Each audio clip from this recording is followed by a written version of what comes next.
what would you do on day one? I mean, Joe Biden has no goal, no exit ramp, and is in by about $70 billion already. And we believe there are American troops on the ground out of uniform, which lets him lie about it. What would President Kennedy do about that?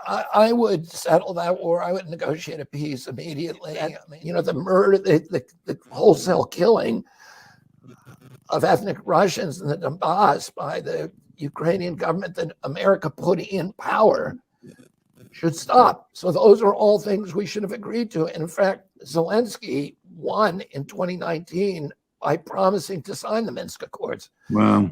And you know, does America have any dog in this fight? Is there even the remotest threat to American national security in this border dispute between Russia and Ukraine? No, and it's existential for the Russians. The Russians have been invaded 3 times through the Ukraine. The last time, 1 out of every 7 Russians died. Hitler destroyed that country. When my uncle described what Hitler had done to Russia through the Ukraine, was he asked Americans to imagine what if all the cities from the East Coast to Chicago were reduced to rubble and all the forests burned and all the fields burned. That's what happened. But they also settled the war again in April of 2022 and signed an agreement with Zelensky and Putin. And the Russians were withdrawing. And then we sent Boris Johnson over there to blow up that agreement because we wanted the war. We wanted the war for the reasons that Biden has said. The real reason for the war is regime change in Russia.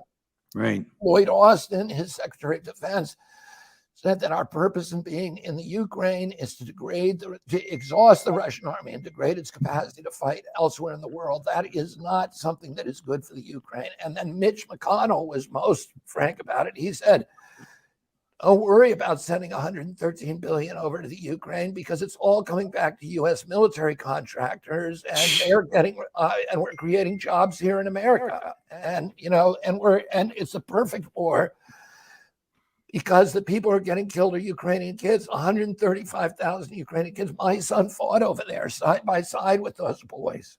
Last subject matter, Bobby. China, friend or foe? And I'm not frightened about battling China on the economic playing field. I think that's good for our country, it's good for China, and it's good for the rest of the world. And I think we ought to welcome that competition. I don't think we should try to fight them militarily. I think that's disastrous for our country, and it's not helping our national security. World War III is not going to be good for American safety. National security. World War III is not going to be good for American safety.